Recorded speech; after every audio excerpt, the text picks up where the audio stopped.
We're in the book of Judges, and we're still working through chapter 10, going to be finishing that up and moving on just a little bit. And as we kind of close some things up on Sunday, we're having some really good discussion. That's one of those classes I just hated to come to an end. You know, we were working some things through there, I thought, and really dealing with some important points. And Jephthah has been introduced to us at this point. He's going to become the 9th judge.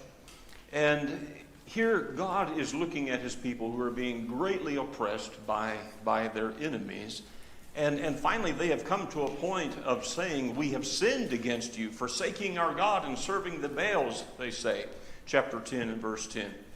And God is at a point where he is just saying, go out and cry to the gods you have chosen. Let them save you when you're in trouble. God is frustrated. He's had it with them. But you know what happens is they got rid of their foreign gods and they turned and they served the Lord. And I love this part in verse 16 when it says, "And that God could bear Israel's misery no more." And he's looking to redeem them. He's looking for a means, a way of redeeming them. And that's kind of where we were ending some things up on Sunday. What a contrast. The gods of the nations around them that they had been serving, that now they're getting rid of, and they're turning back to Jehovah God. And we talked about some applications here about grace and mercy, because that stands out in the most incredible way here, I think. And so those are some important things for us to know and to have in mind. But now we're moving on with the story, though. With the Bible story as it continues in John chapter 10. Let's read together verse 17. When the Ammonites were called to arms and camped in Gilead, the Israelites assembled and camped at Mizpah. The leaders of the people of Gilead said to each other, "Whoever will launch the attack against the Amorites will be the head of all those living in Gilead." And so they're squaring off now. Gilead, those represented really of the Jephthah and some of his people, the children of Israel.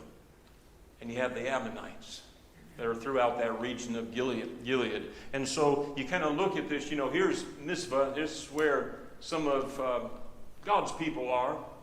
The Gileadites are all this area right here. Let's kind of think about this for a minute. I mean, there's about to be quite a battle that's going to take place. And we've been in this region before, but, we kind of forget about it sometime, and we need to go back, and here in a few minutes we'll talk about coming up through here again, because God reviews that for us. So the Ammonites, they're willing to battle for this land, for this ground up here, because it's pretty nice ground. It's fertile ground. Remember that there were 2.5 tribes of the children of Israel that said, "Give us this side over here because we can graze our cattle here." It tells us something about the land. And the Gileadites, they're saying we kind of like this right here. And really, as we read on, we find out that they think it belongs to them anyway, or that it should, at least. And so we see here how some things are kind of stacking up. Well, in fact, in chapter 11 and verse 13, the leader of the Gileadites are going to say, it's like, "You took this land from us." Now that's not really true. We'll talk about that when we get there. But understand what is helping to set this up a bit. So there is this battle that's going to take place here. But let's remember again that there are some others who are against the children of Israel, the Philistines back here. And we've said here a couple of times, it's like, we're fixing to have some problems with the Philistines. They've kind of been in and out of our story a little bit, but they're going to become more prominent, let's understand. Okay? So just kind of getting the lay of the land in our mind and some things that are going to happen. And here's another point out of what we just read. Okay, Israel is looking for someone to be the leader. And what the leaders of the people of Gilead said, "Whoever will launch the attack against the Ammonites, he's going to be the head of all of us." So who is that going to be is the question. Well, we probably already know where that's going. We go to chapter 11. Chapter 11 and verse 1. Jephthah the Gileadite was a mighty warrior. His father was Gilead, and his mother was a prostitute. Gilead's wife also bore him sons, and when they were grown, they drove Jephthah away. You are not going to get any inheritance from our family, they said, because you are the son of another woman. So Jephthah fled from his brothers and settled in the land of Tob, where a group of adventurers gathered around him and followed him. Okay, let's get the story in our mind here. You know, Jephthah, well, what we know about his father is that he was married and he had several sons. But then Jephthah came along through a prostitute. That's how he came. And so his brothers now are saying to Jephthah, you know, you really don't belong here. You might as well leave because you're not going to get any inheritance anyway, okay? And so they're trying to send him away, and he's going to go. But as he goes away and he goes to live in another place near Ramoth Gilead, it's in the region of Gad, he becomes a man of reputation there. And what is interesting here in time, the Gileadites, they're going to call him back, which is a little funny to me. You know, his family has sent him away, but there are those who are going to call him back. Look at verse 4. Sometime later, when the Ammonites made war on Israel, the elders of Gilead went to get Jephthah from the land of Tob. Come, they said, be our commander, so we can fight the Ammonites. And Jephthah said to them, didn't you hate me and drive me from my father's house? Why do you come to me now when you're in trouble? Well, they come to him now because they are in trouble. That's why. He's a man of reputation. He was a mighty warrior. And seemingly there was nobody else that was willing to stand up and to take the lead and to be that commander, to be able to go to war. So Jephthah is the one that they're looking to, but he's reluctant to come. Should that be a surprise to us? Verse 8, the elders of Gilead said to him, nevertheless, we are turning to you now. Come with us to fight the Ammonites, and you will be our head over all who live in Gilead. This is interesting. I mean, they've made it clear. Here's what we want. We're okay. Yeah, we did send you away before, but we're coming back to you now. But Jephthah says to them, suppose you take me back to fight the Ammonites, and the Lord gives them to me. Will I really be your head? He's looking for a little commitment from them. He wants there to be a clear understanding here of what's going on. And the elders of Gilead replied, the Lord is our witness. We will certainly do as you say. So Jephthah went with the elders of Gilead, and the people made him head and commander over them. And he repeated all of his words before the Lord in Mizpah. All things are being well understood and known is the impression that I have. So, that's the story. Maybe a little bit of the backstory, so to speak, that kind of gets us into this point and this idea that Jephthah is the ninth judge. So we think about where we've been. Othniel, Ehud, Shamgar, and Deborah, Gideon, Abimelech, Tola, Jair, Jephthah. Some of those men, or some of those judges, I should say, had some reputation. There's some storyline that goes with them. Some of them we know little about. But Jephthah's going to be one that kind of hangs in our mind. There's some things to think about and some things to talk about with Jephthah. Still in chapter 11, verse 12. Then Jephthah sent messengers to the Ammonite king with the question, what do you have against us that you have attacked our country? I think it's rather interesting that here this great and mighty warrior, this one who has the reputation of being a mighty warrior, is going to the enemy and saying, just wait a minute, don't we need to talk about this? And maybe he's saying to them, do you want to think this through just a little bit? It's like he's negotiating some with them. And so from Mizpah, Jephthah sends this message to them, basically saying, You ought to think about this. Verse 13. The king of the Ammonites answered Jephthah's messengers. When Israel came up out of Egypt, they took away my land from the Arnon to the Jabbok, all the way to the Jordan. Now give it back peacefully. And let's stop there for a minute. Now I want us to think about that. Actually, I want to hear what you have to say about that. Well, what about this statement? Well, what about this statement here from the king, the Ammonite king? Is it true? Is the story true?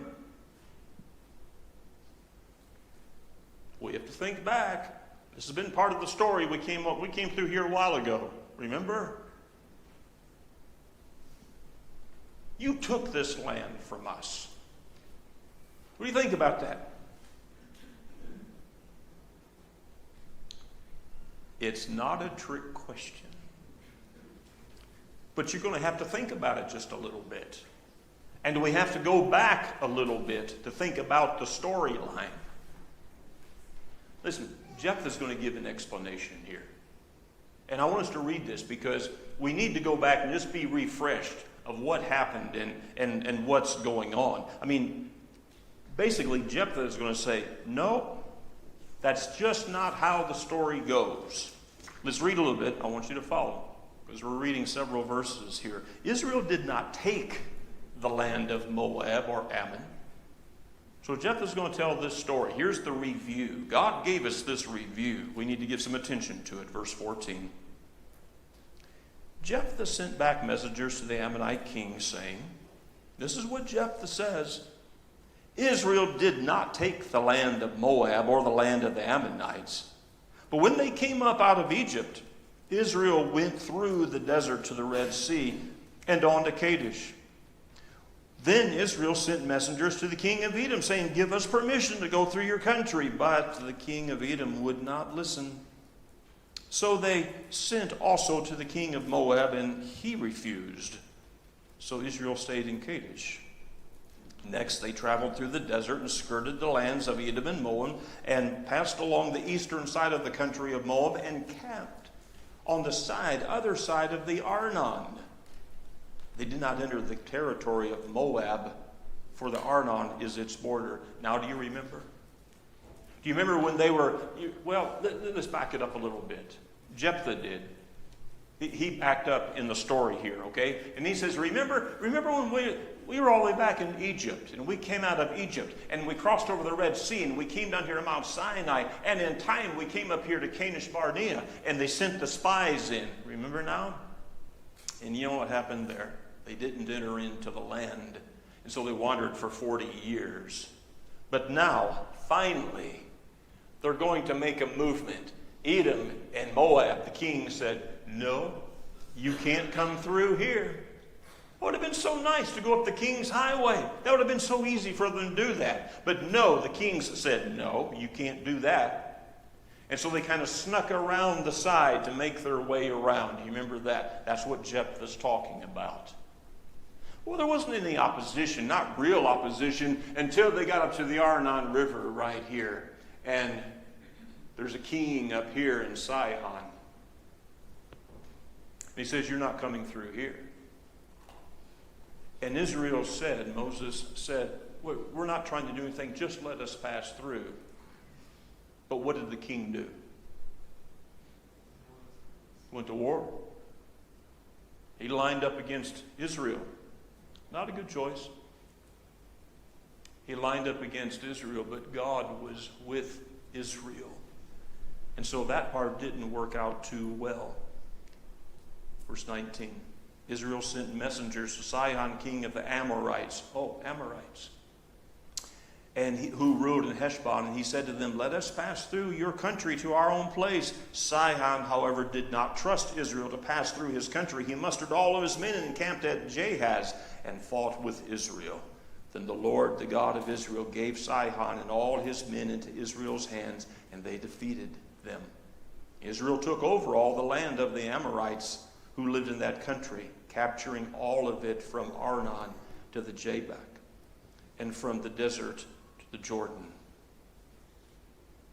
God gave them the land. This is how this took place. It was God with Israel. He gave them that land. And so these are some important things just to kind of have in our mind. You know, how some things came about. Verse 21 just said so plainly right there, you know, that God gave us the land to possess. God gave us the land to possess. Now, interesting to me, I didn't think about this until just recently. It's interesting to me that Jephthah knows this. How did he know these things? Well, what does that tell us? How did Jephthah know these things? Well, there's records. Maybe he heard through his family.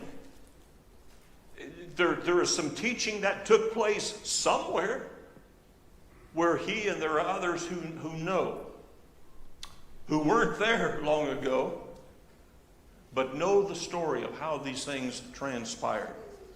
And so here we are, Jephthah speaking to the Ammonite king. You know, Jehovah gave us this land. You know, what right do you have to take it over? We're in chapter 11 still, verse 23. Now, since the Lord, the God of Israel, has driven the Ammonites out before the people, his people, Israel, what right do you have to take it over? You see how he's turned this all the way around? He's turned it back around on the king. Will you not take what your God Chemosh gives you? I think that's an interesting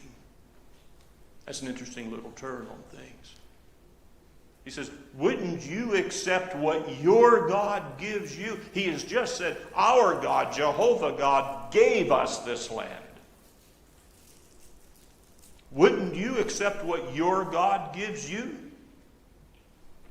And I also think maybe that's just a little bit of a dig, kind of like in saying, so what has your God done for you lately? Because their God had no power. So you see, there's several things to that right there. Verses 25 through 28. Well, let's see, wait a minute. Did we read 23? Yeah, we did, 23. Yeah, and then likewise, whoever the Lord our God has given us, we will possess, 24 says. 25. Are you better than Balak, son of Zippor, king of Moab? Did he ever quarrel with Israel or fight with them? For 300 years, Israel occupied Heshbon and Aor and the surrounding settlements and all the towns along the Arnon. Why didn't you retake them during that time? I have not done you wrong, but you are doing me wrong by waging war against me. Jephthah is saying, you are the one inciting a battle here. You are the one inciting a fight.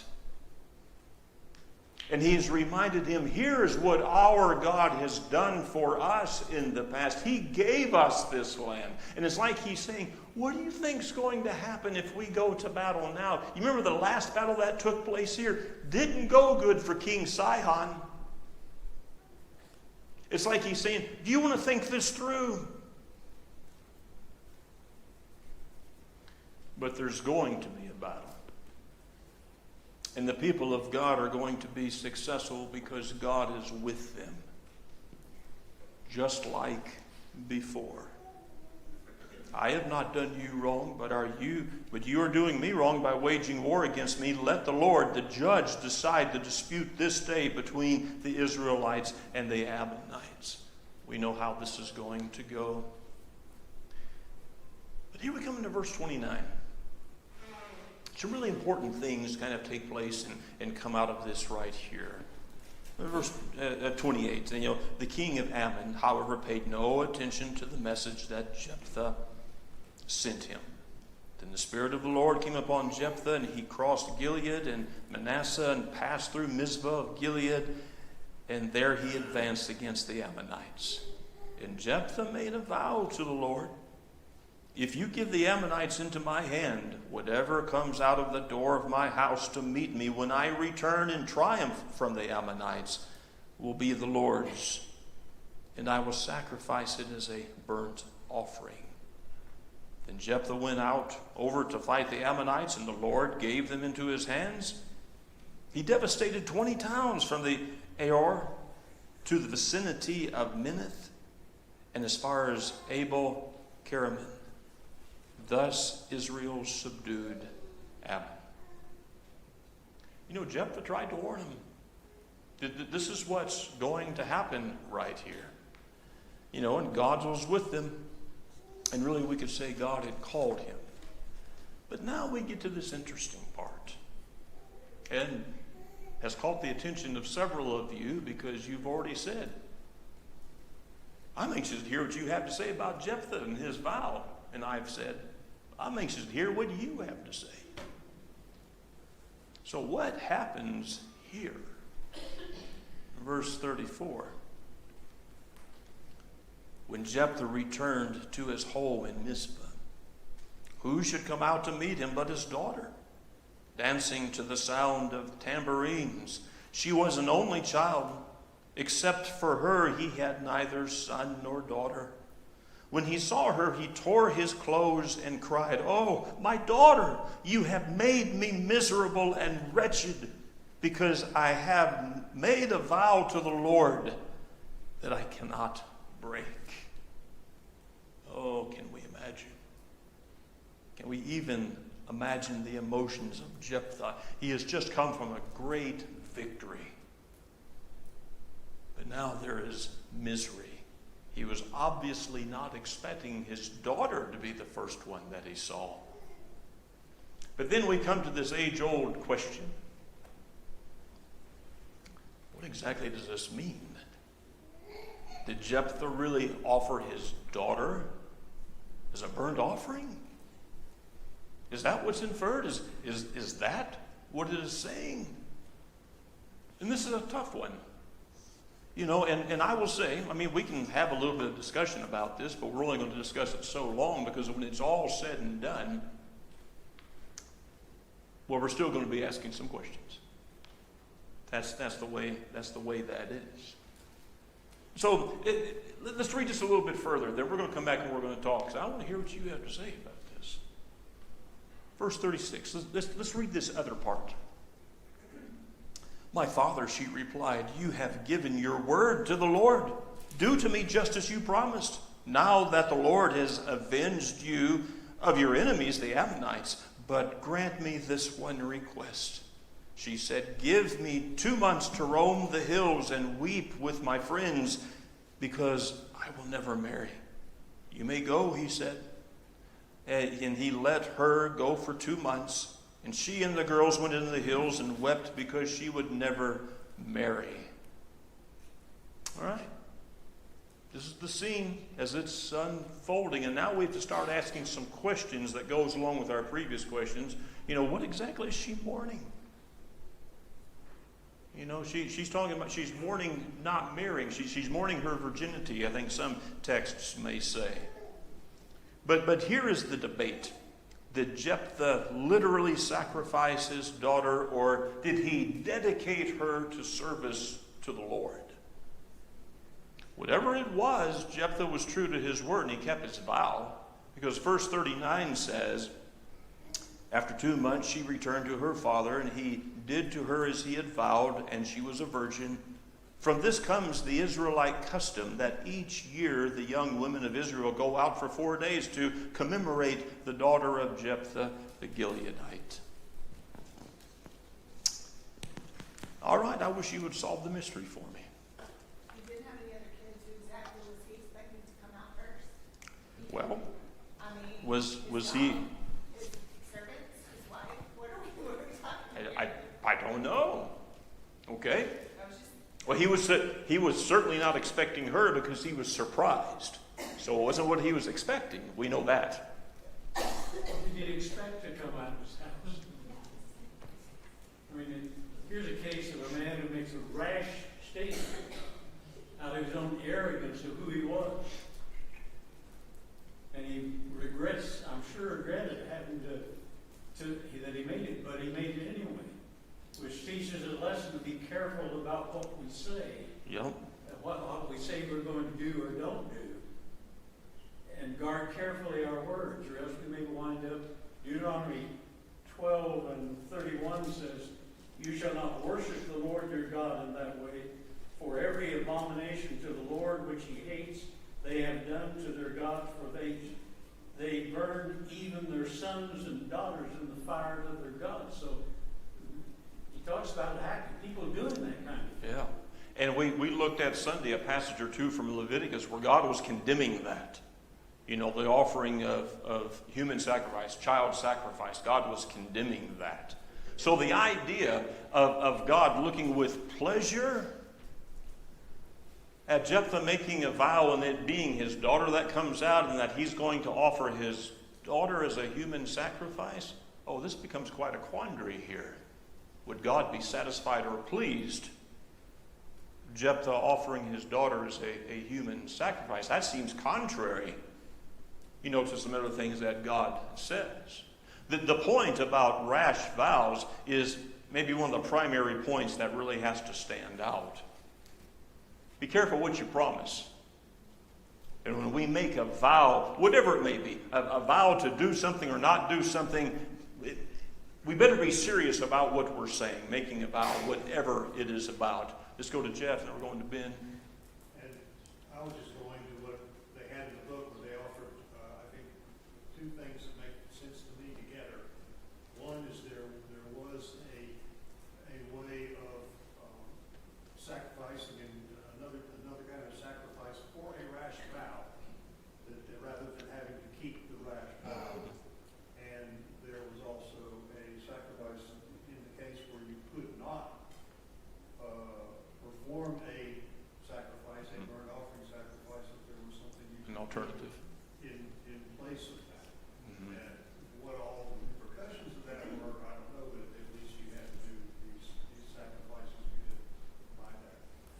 Okay. The fact that she's only bemoaning her virginity, I think. That's an interesting point, too.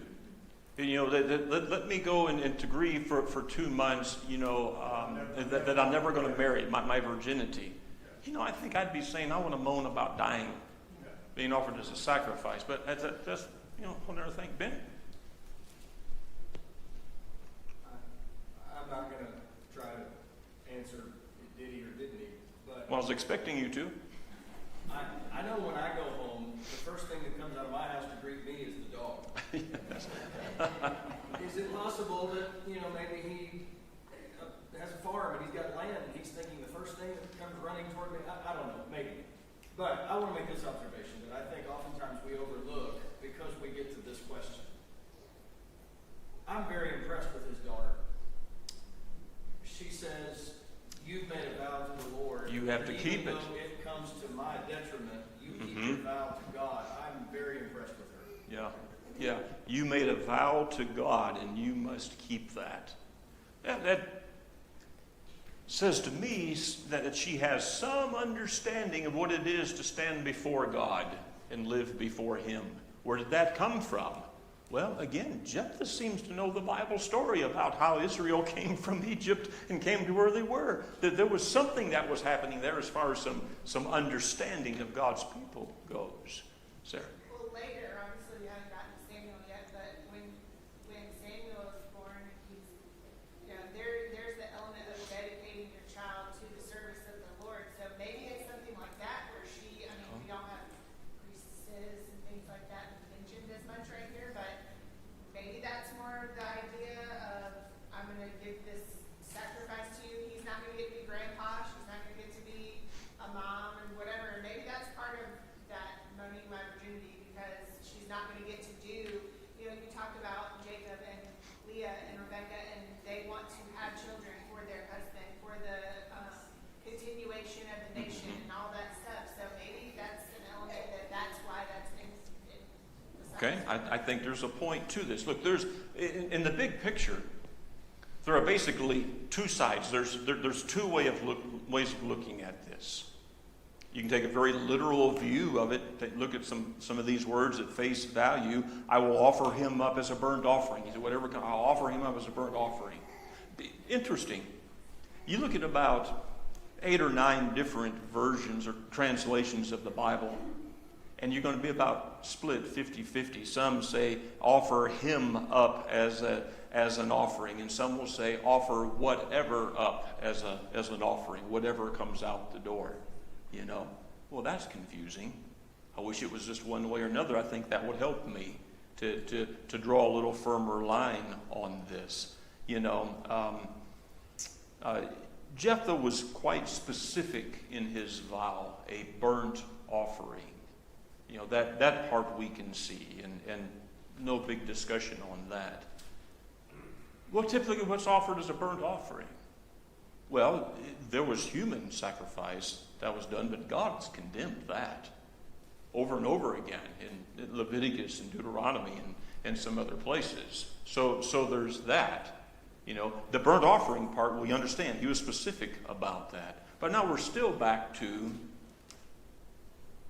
this is a human sacrifice. So some of the strongest arguments against the idea that he offered his daughter as a burnt sacrifice, it again goes back to God has condemned human sacrifice. That's an abomination before God. And there's no condemnation of Jephthah in the Bible. Where the Scripture has been so specific about condemning those who offer human sacrifice. In fact, in Hebrews chapter 11, Jephthah is held up as one who's been faithful to God. I find that a little bit confusing if he's offered his daughter as a burnt offering. I don't have any question that he has offered his daughter as an offering to God in some way. I don't have any question about that. I do kind of struggle with the idea of he offered her as a burnt offering. I'm struggling with that. Tim, you were going to raise this. Verse 40 settles it for me when it says it became custom to remember with lament the daughter of Jephthah. Mm-hmm. So it sounds to me like you killed her. You used her as a burnt offering. Okay. As you died. That is an opinion. And there are others. You know, and I think that's an argument on the very literal view, taking the face value of what is said. I don't know. I don't. That's why I said we can talk about this for a long time, and we're still going to walk out of here with it's one of two different things. That's what it is. So it makes me think of Genesis 22 when Abraham was getting tested. Mm-hmm. Why would God give Abraham an escape when if Jephthah actually goes through with it? Like, what's different in the case? I understand that Abraham was getting tested and that was part of God's plan, but why, and like you were saying, how it's condemned and it's bad, so then why would we change? Okay. Good points, Jeff. Two things about that. One, this with Abraham, that was before the law was given. So for these laws of sacrifices and all there when Abraham was asked to give his son. Okay. Secondly, God did not let it go through. Mm-hmm. Okay. He did it.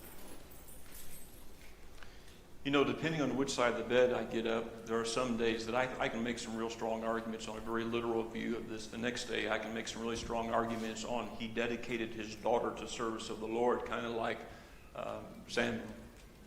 And I don't know which is right. But what I'm taking out of this in the big picture of some things, as Ronnie was saying, be careful about your vows. You know, what we vow to do. We better be real careful and think some of that through, you know, because we have to keep our vows. And I'm thinking about the teachers next quarter, and I think that's what we have to emphasize. Tell the story, let's go through all of this. Maybe if you've got higher level, junior, senior high, kick this around a little bit. Let them debate each other. Yeah, he did. No, he didn't. Let them engage the text. But let's emphasize, be careful what you say. Yeah. Don't speak rashly. Yeah.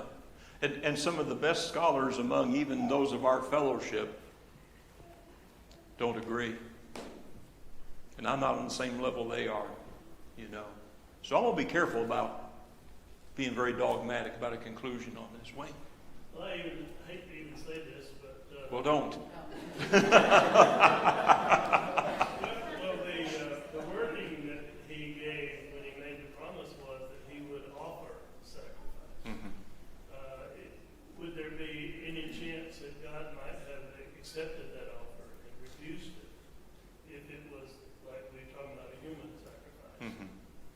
Well, if he did, it would just seem to me like that would have been revealed. That part would have been revealed, but I don't know. Todd, real quick.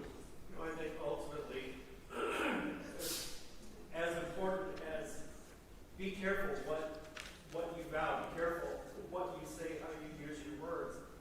Ultimately, whether we take this literally or we take it as he gave her in service, he kept his vow. And she had the attitude of insisting he keep his vow. Mm-hmm. And it was kept. Mm-hmm. Yeah.